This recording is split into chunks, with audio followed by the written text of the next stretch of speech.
Muy buenas tardes a todos los oyentes de la U90.4 FM Estéreo, la emisora de la Universidad Distrital Francisco José de Caldas. Estamos dando comienzo al programa de Facetas. Hoy tenemos un gran invitado.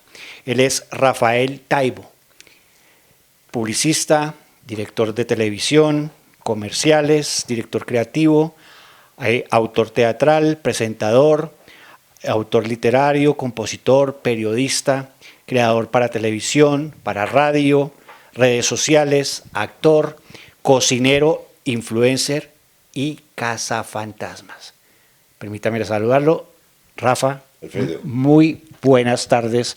Gracias por estar aquí en la UD Estéreo, la emisora de la Universidad Distrital. No, gracias a ustedes por estar aquí. De hecho, ellos están aquí.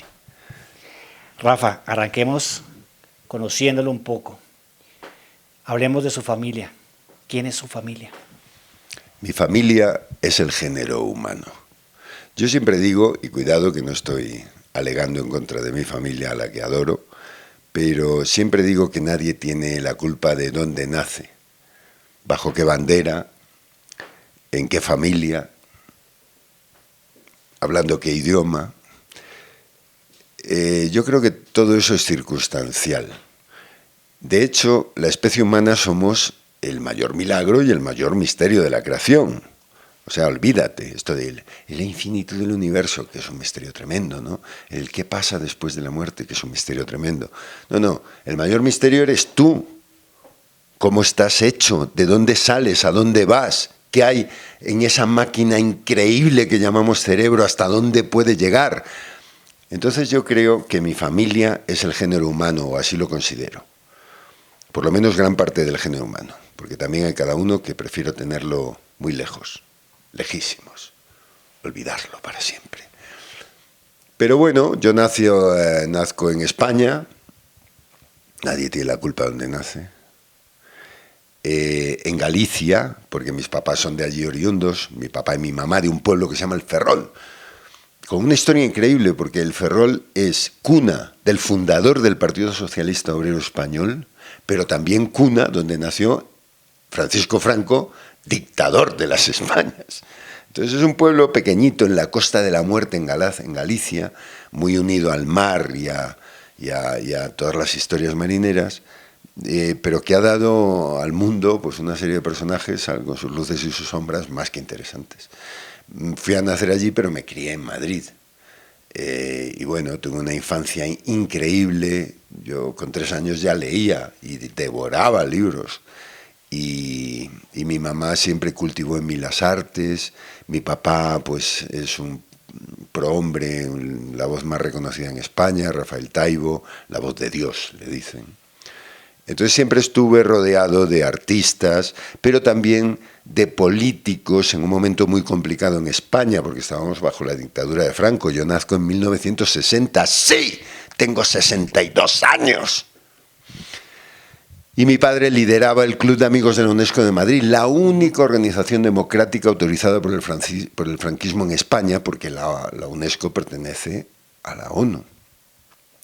Y aquello pues era un lugar donde se reunían los intelectuales, los demócratas, siempre bajo sospecha y a hurtadillas de la dictadura. Y yo recuerdo cómo la policía iba a buscar a mi padre en horas de la madrugada para llevarlo a hablar con el ministro del Interior, Fraga Iribarne, entonces. Y Fraga le decía, pero hombre, Taibo, ¿por qué hace esto? ¿Por qué me meten en estos líos? Entonces siempre estuve relacionado, en mi núcleo familiar tuve mucha suerte en ese sentido, pues con gente de las artes, con gentes de la política de primer nivel, en un momento conflictivo en España, y fui testigo de esa transición de la dictadura a la democracia. En fin, fue una infancia y una adolescencia más que interesantes. Luego crecí y tuve 7 hijos, pero esa es otra historia. Rafael, ¿qué tanto ha influido en usted la política? ¿Qué tan político es usted?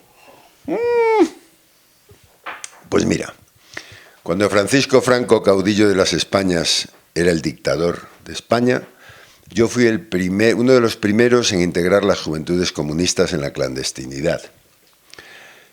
Luego me pasé al anarquismo, pero leyendo a Bakunin, nada de ahí. No, anarquista de libro. Y luego, cuando murió Franco, me pasé al otro extremo. y fui el primer miembro menor de 21 años de la Guardia de Franco, con Franco ya fallecido. Luego fui jefe nacional de la Guardia de Hierro, un cuerpo de élite de Falange Española, y con esto te quiero decir que hice todo el dibujo, todo el recorrido por todos los extremos políticos, en un momento, te digo, muy bullente de la historia reciente de España, y al final mi conclusión es que todo es lo mismo. Todo es lo mismo. La política es política, toda ideología política en su fondo, en su base, es razonable lo que manifiesta, pero luego, pues, es igual que la religión, ¿no? Todo en su base es más que razonable, pero luego. Entonces, mis tendencias políticas, me considero un hombre de centro, y no creo para nada en la política, pero es necesaria, es un mal necesario. En unos países más y en otros menos. Colombia, pues, ha sido azotada por la corrupción y por la politiquería, y el pueblo colombiano ha soportado durante años pues unos tormentos que pocos pueblos han soportado, entre ellos a sus políticos, hay que decirlo. Entonces yo la política prefiero mirarla de lejos. Toca un tema importante. Colombia, política. ¿Qué tanto se parece la política colombiana a la política española? Es lo mismo, la misma mierda, lo mismo. O sea, hace poco el rey de España estuvo involucrado en unos casos de corrupción. O sea, perdóneme usted. Lo que pasa es que allí pues se hace un poquito más solapadamente. Aquí era muy descarado. Sin embargo, mira, muchas veces me preguntan, yo llevo 18 años en Colombia, soy colombiano desde hace 10. Me preguntan, ¿qué es lo que te gustó de Colombia más? Pensando que voy a decir, pues la comida, las mujeres, los paisajes. No, señores. Lo que a mí me enamoró de Colombia es el pueblo colombiano. Gente que ha sido martirizada y machacada durante años y lustros por las oligarquías, por la corrupción, por el narcotráfico, por guerras absurdas, y que sin embargo a día de hoy todavía tiene la capacidad, la ilusión, la esperanza de levantarse y en un país que es bastante caótico, enfrentar el día a día y tirar para adelante. Lo que más me gusta de Colombia son los colombianos, por eso soy colombiano. Rafa, hablaste sobre tu padre. ¿Tu madre quién era?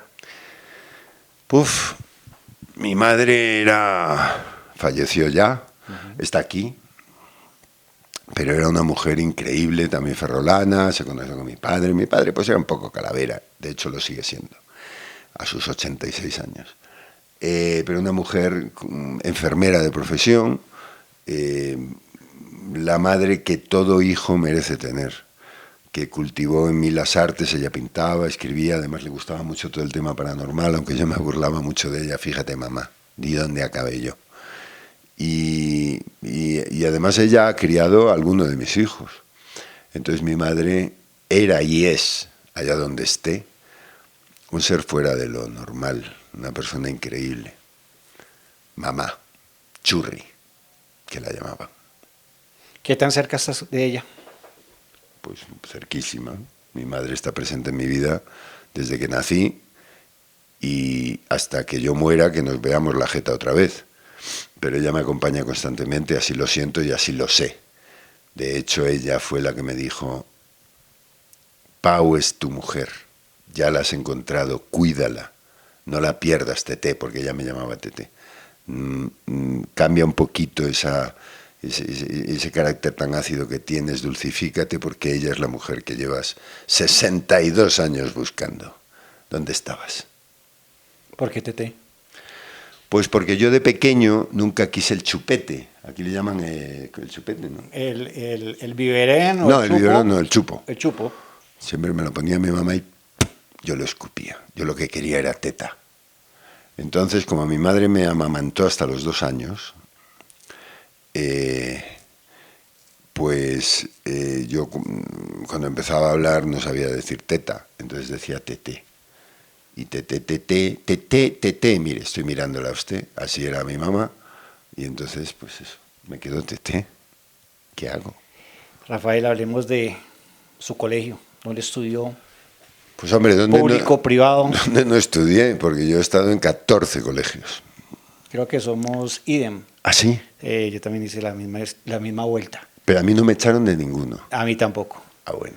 Bien, Alfredo, A bien. mí me sacaban por disciplina, pero no No, por, no, no, por nada este no más. era mi caso. Lo que pasa es que mi padre tenía una mentalidad un tanto extraña en cuanto a la educación, entonces él me llevaba un año a un colegio del Estado, a un instituto público en un barrio obrero. Cuando yo conseguía aclimatarme, me sacaba y me llevaba al colegio donde iban los hijos del presidente, a un colegio superelitista. Luego me llevaba a un colegio de religiosos, de los frailes capuchinos, recuerdo, que además lo recuerdo muy chévere, ¿eh? Luego me llevaba a un colegio absolutamente laico y liberal. Entonces me hizo hacer un recorrido que no entiendo muy bien, pero que sin duda ha contribuido a formar mi personalidad. Por eso soy un tipo tan adaptable. Allá donde voy me adapto porque no me quedaba otra. Entonces siempre era terrible porque el primer impacto al llegar a un colegio cambiando el estrato de una manera tan radical, pues era, llegabas al de los ricos y se burlaban por cómo ibas vestido. Entonces ya te ibas adaptando, te peleabas con 3 o 4 y te hacías el líder. Luego te cambiaban al del barrio obrero y te insultaban porque ibas vestido de gomelo. Entonces lo mismo, tenías que pelearte con los 3 matones del colegio y luego tal. Lo que sí logré fue pasar por 14 colegios sin abrir jamás un libro y ponerme a estudiar, sin decir, voy a estudiar. Nunca abrí un libro para estudiar. Y lo que hacía para superar esas pruebas constantes era, descubrí el truco muy rápidamente, ser el que organizaba la fiesta de Navidad, el que imprimía la revista del colegio, el que ponía en marcha la emisora de radio del colegio, el que hacía cortometrajes donde involucraba a los compañeros de clase y luego los estrenaba. Entonces así poco a poco pues fui sobreviviendo a esos 14 colegios, como supongo que te pasaría a ti. ¿Religioso? No, ¿Ateo? tampoco. Entonces. Agnóstico. Entonces digamos que no creo que una fuerza superior dirija nuestro destino, no creo ni que los extraterrestres nos hayan puesto aquí como un experimento, ni que un dios barbudo y sentado en una nube haya creado todo esto. Creo que hay otra explicación que se nos escapa y que algún día alcanzaremos a comprender. Sí creo que hay fuerzas por encima, pero no por encima porque sean superiores, sino porque están como por ahí flotando. Y por debajo existe el bien y existe el mal. Cada uno lo llevamos dentro. En cada uno de nosotros hay un ángel y hay un demonio. Y esa pelea está ahí constantemente. Todos lo sabemos y todos lo hemos sentido. Pero no creo que sea designio de un Dios ni que el destino marque nuestras vidas.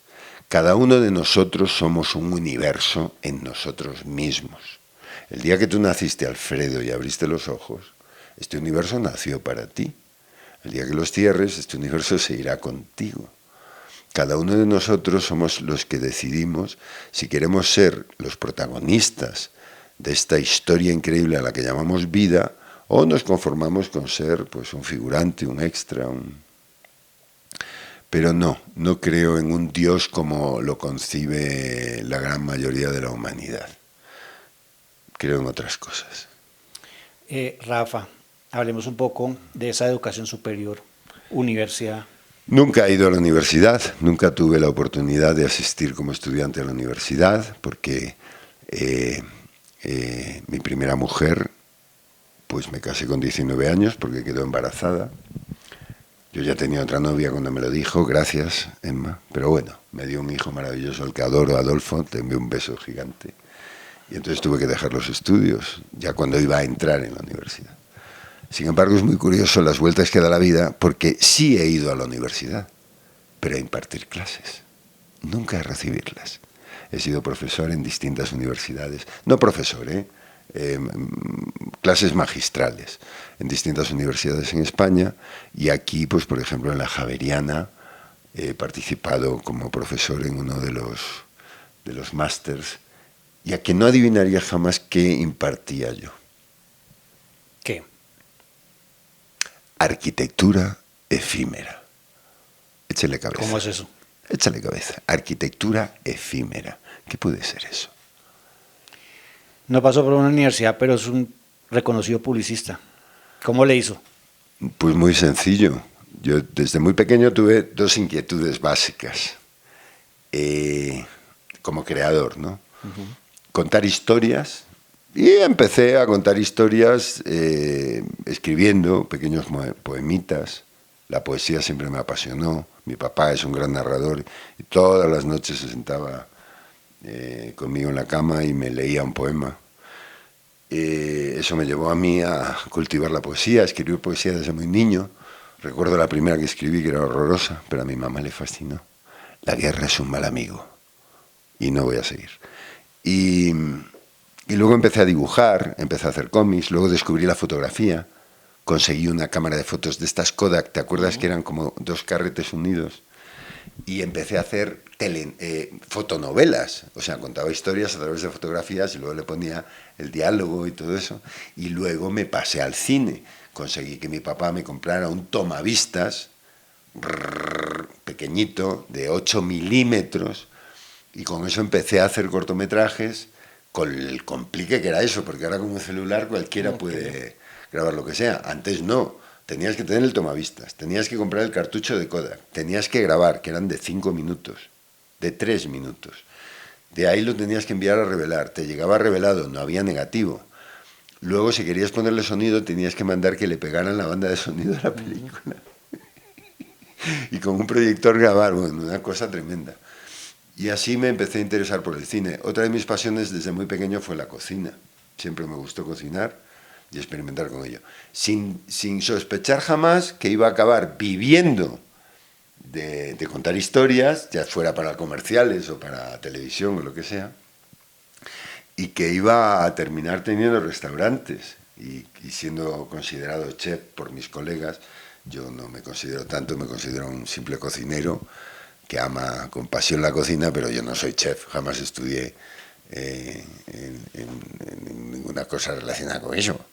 Entonces no soy chef, soy cocinero. Rafael, ¿cuándo empieza su fase de actor? Yo jamás diré que soy actor, porque es una profesión que admiro demasiado, es una de las profesiones más ingratas del mundo. Hay que prepararse mucho, hay que estudiar mucho, hay que saber mucho. Como en todo hay gente que le sale así, ¡pa! Creo que a mí me sale así.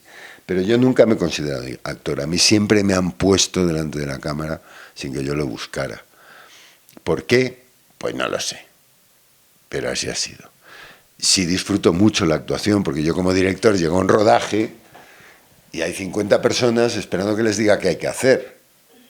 Pero yo llego como actor a un rodaje y nadie me dice nada. Me tratan de maravilla, coqueteo con la actriz principal, hago lo mío y chao pescado. Entonces es un relajo para mí actuar, ¿no? Y a Dios gracias, pues he estado en producciones muy importantes y muy reconocidas. A mí la gente me sorprende mucho porque me conocen por dos cosas, fundamentalmente. Por Drácula en Chica Vampiro y por ellos están aquí. Pero lo que tengo detrás es mucho más pesado y mucho más sólido que todo eso. La Pola.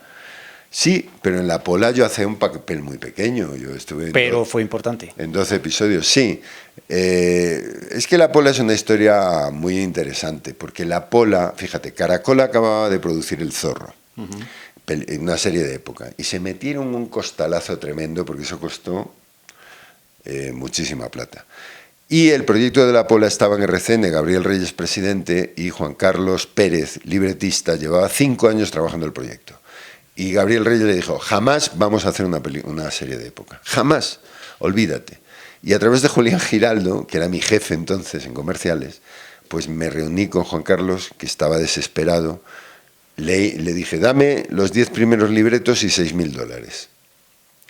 Y con eso hice un falso tráiler de cómo quedaría La Pola, que fue muy complicado. Yo hacía de Sámano en ese tráiler y me traje a mi hijo de España para que hiciera el papel que hizo en Manuel Esparza, porque aquí no había actores españoles de esa edad.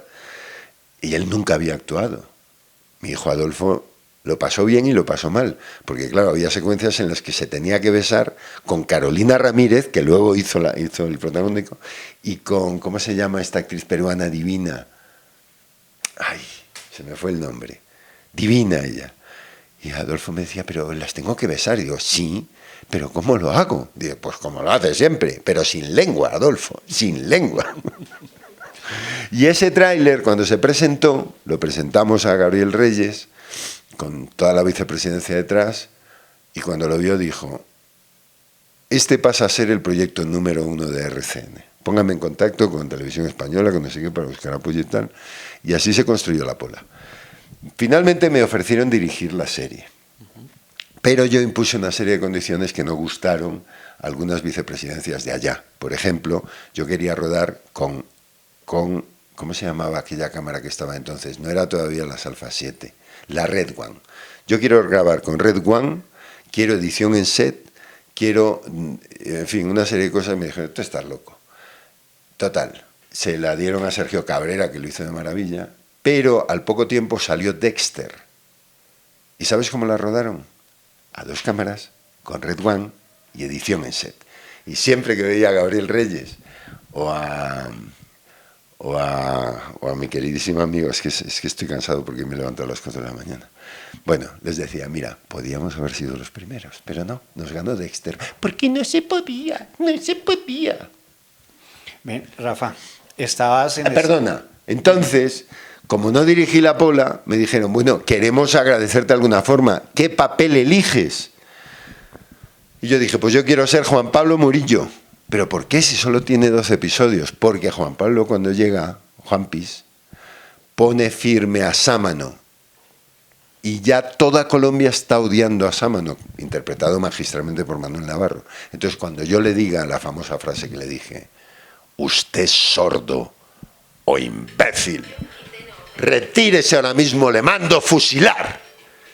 Y efectivamente toda Colombia me amó. Estoy en entrevista, ya te marco.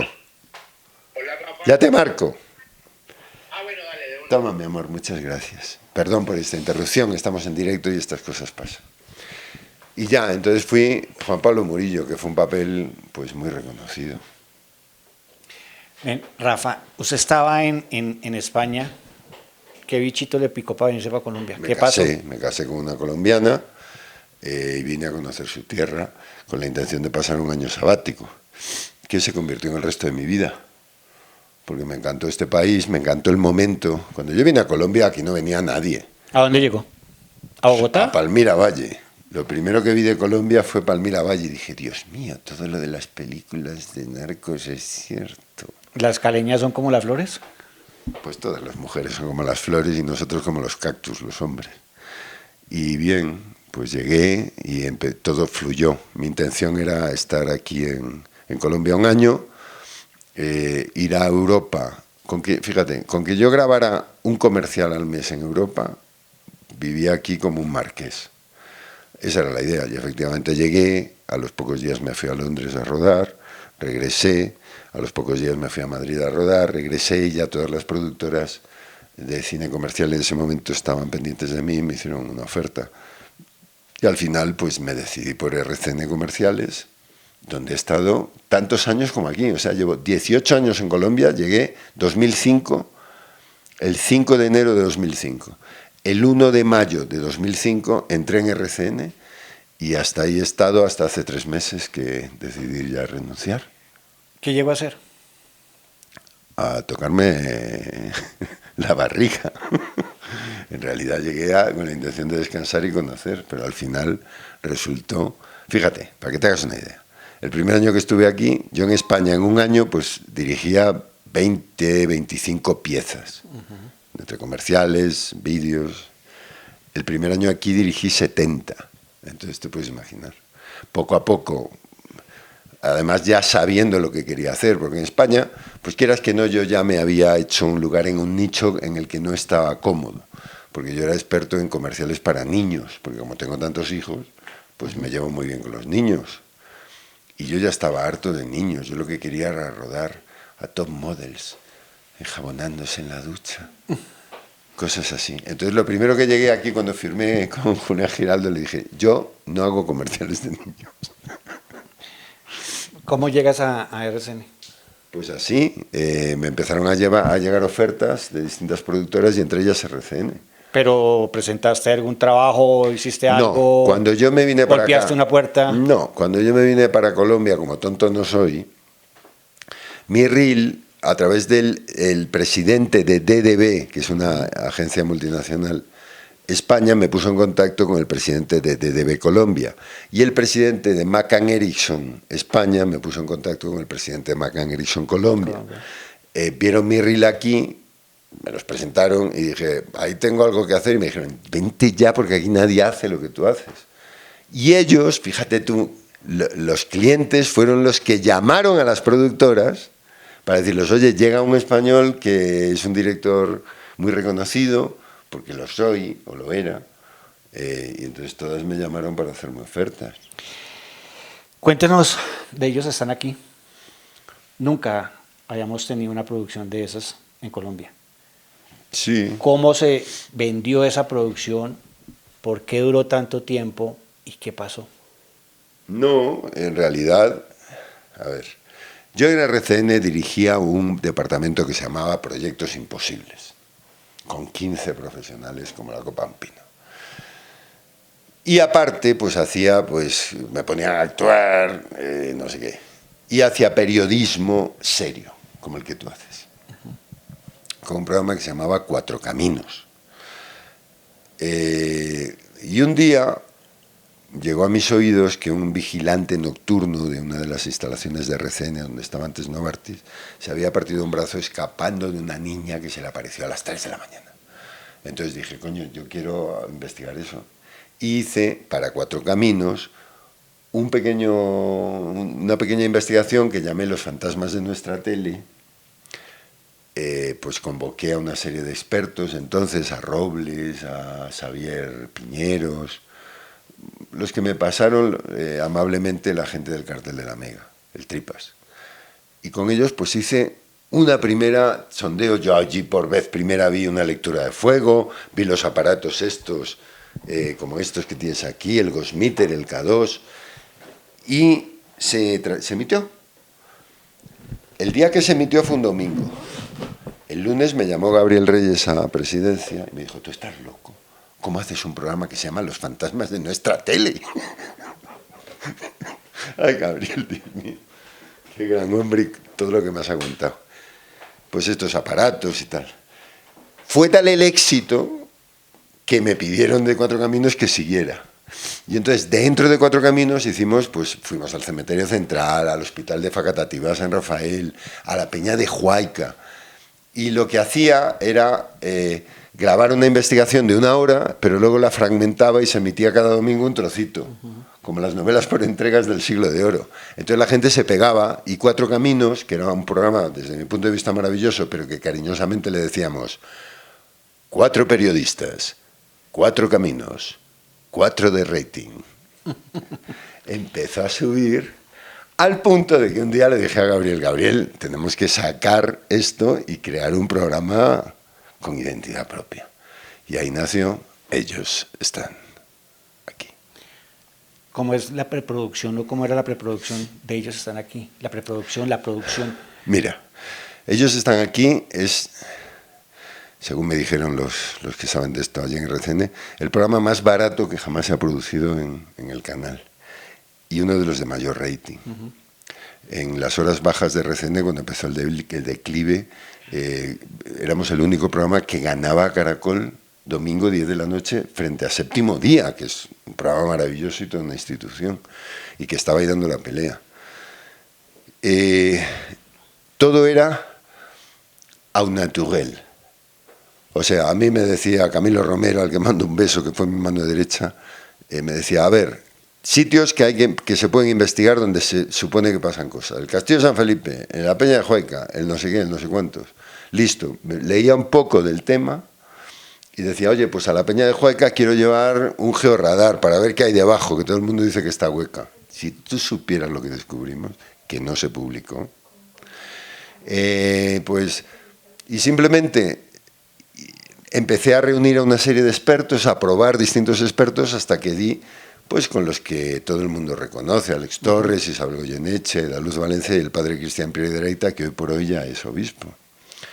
Y ya íbamos hacíamos un pequeño recorrido por el lugar, decíamos, aquí vamos a instalar cámara fija, aquí, aquí, aquí, aquí la hora muerta, aquí la hora ciega, y arrancábamos. El secreto de ellos están aquí, querido amigo, tú sabes de esto, es que rodábamos con 15 cámaras que nunca paraban de grabar, emplazadas en sitios estratégicos, más la que llevaban los investigadores. Imagínate, 10 horas de media por investigación, 150 horas, pues analiza luego todo ese material. O sea, el trabajo de ellos están aquí estaba cuando nos sentábamos en la mesa de edición y tocaba ver todo eso y darle forma a los episodios, porque los episodios obviamente nunca fueron libreteados, nunca había guión. Era lo que pasara. Y en algunos casos no pasó nada y esa plática se perdió. ¿Qué pasó con RCN? ¿Por qué se acabó? ¿Por qué no más televisión abierta? Perdón.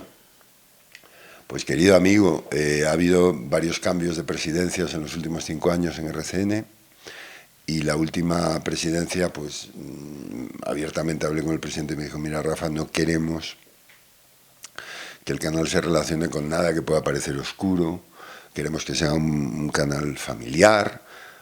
Que yo le dije, hombre, pero es que fíjate que ellos están aquí, yo diría que el único programa que hoy por hoy reúne a la familia para verlo juntos. Reúne a la familia para verlo juntos. ¿Qué otro programa hay con el que pase eso hoy por hoy? Entonces, pues fue una decisión de presidencia que espero que en algún momento recapaciten y se vuelva a activar.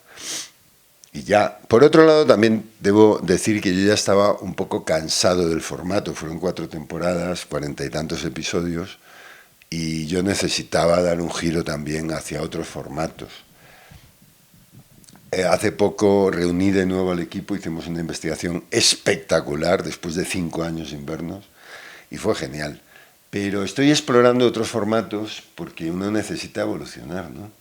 Y estoy haciendo ahora unos con Canal Tro espectaculares que se llaman Expediente Paranormal, donde no solo va un medium, un parapsicólogo, un demonólogo, sino que también va un psicólogo, un antropólogo, un historiador, un psiquiatra. Y el resultado es alucinante. ¿Cómo llega Rafa al tema paranormal? Pues porque muy pequeñito, tú no has leído mi libro, mira, ahí está. Ya ahorita hablamos de Pásamelo. Porque muy chiquitito tuve una experiencia sin buscarla, con 10 años de edad apenas, pues una noche me desperté en casa de mi abuelo en Galicia y al levantarme para ir al baño, enfrente mío había una señora mirándome, aquí está contado. Y esa señora resultó que era mi abuela Inés, que falleció antes de que yo cumpliera 1 año, y ya.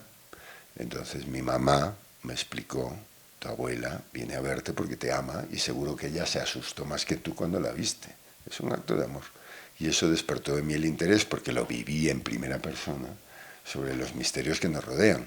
Por eso yo siempre digo, mira, lo que aquí leas, no te lo creas. Lo que ves en ellos están aquí, no te lo creas. Lo que te cuenten, míralo siempre con distancia y con perspectiva. Lo realmente importante en estos temas es lo que tú experimentes, lo que tú vivas. Esa es la única realidad. El resto es especulación y puntos de vista y en algunos casos trucos. No en ellos están aquí, ¿eh? Pero yo he sido invitado a investigaciones donde he descubierto escondido a un tipo que hacía de fantasma, hermano. ¡Qué vergüenza! Entonces lo que tú vivas es lo que cuenta. Lo demás es especulación. No hay ni una sola verdad absoluta en todo este tema. Venga, Rafael, ¿por qué gusta tanto lo que no se puede explicar?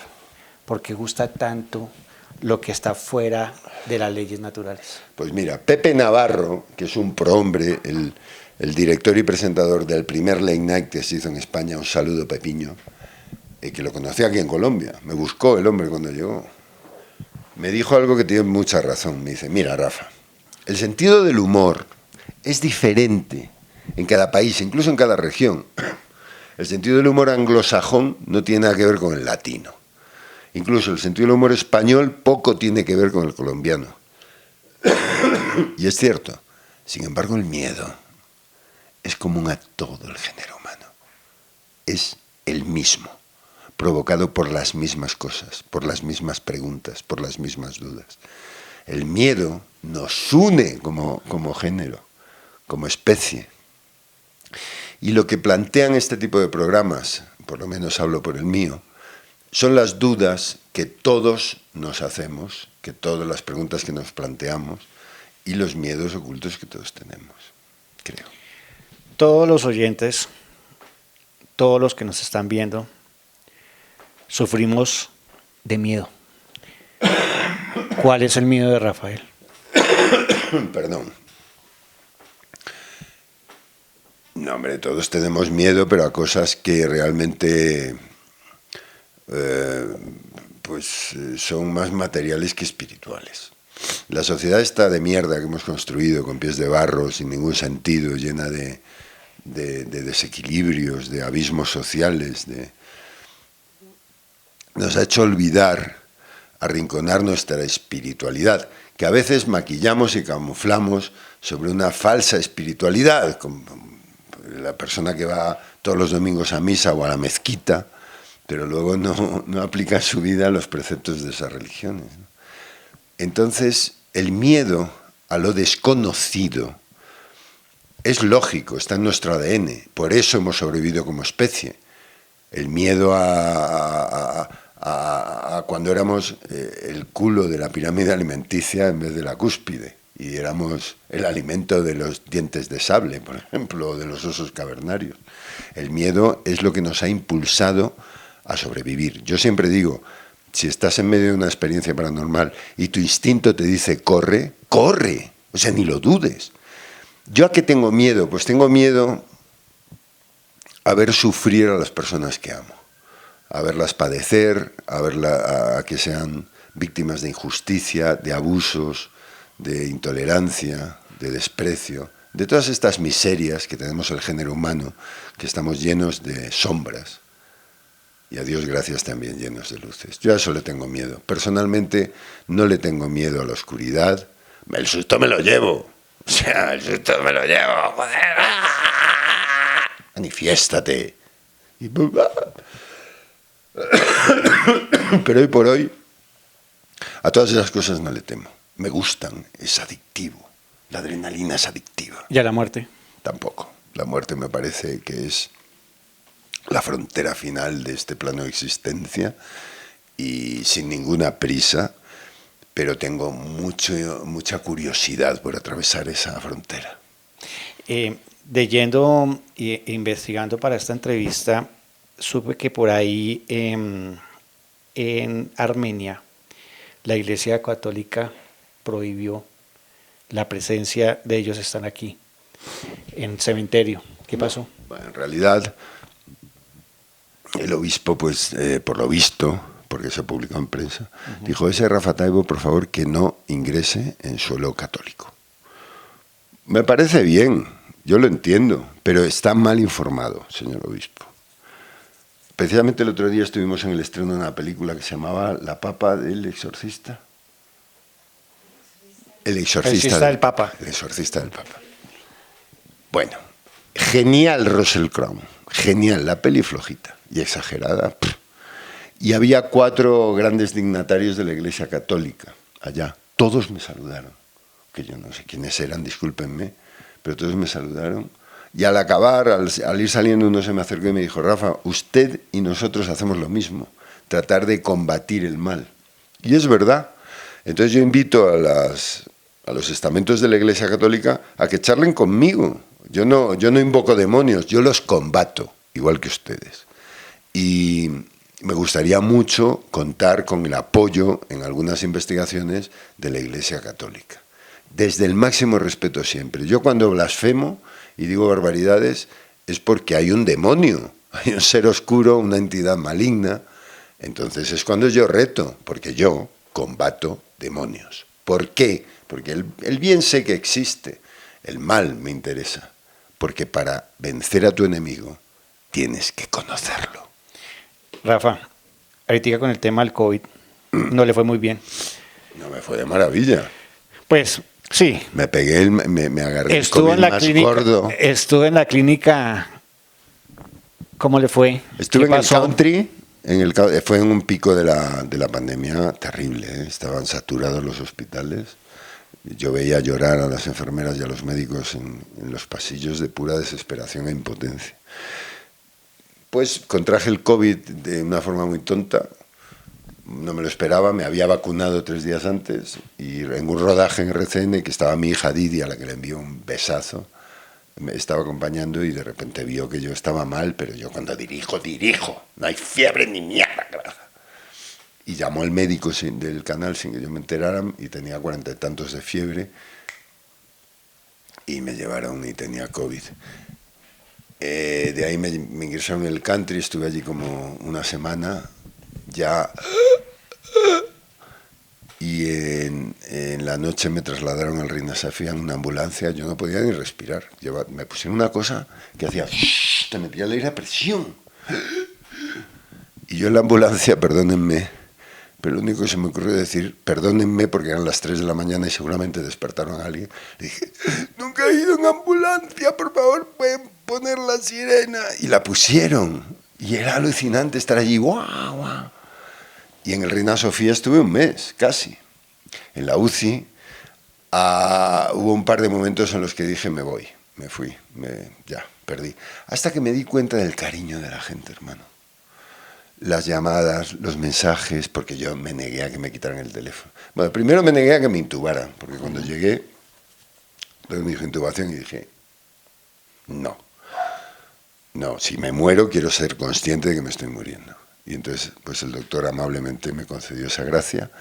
Y en un par de momentos que estuve a punto de morirme, me dio una trombosis en un pulmón, hostia, una cosa terrible. Hice 2 cosas que le recomiendo mucho que hagan. Una, me negué a que me quitaran el teléfono. Dije, yo no voy a incomunicarme del mundo, sobre todo porque a todas las familias que yo conozco que han ingresado a algún familiar pierden el contacto y no saben qué pasa hasta que le dicen falleció o sobrevivió.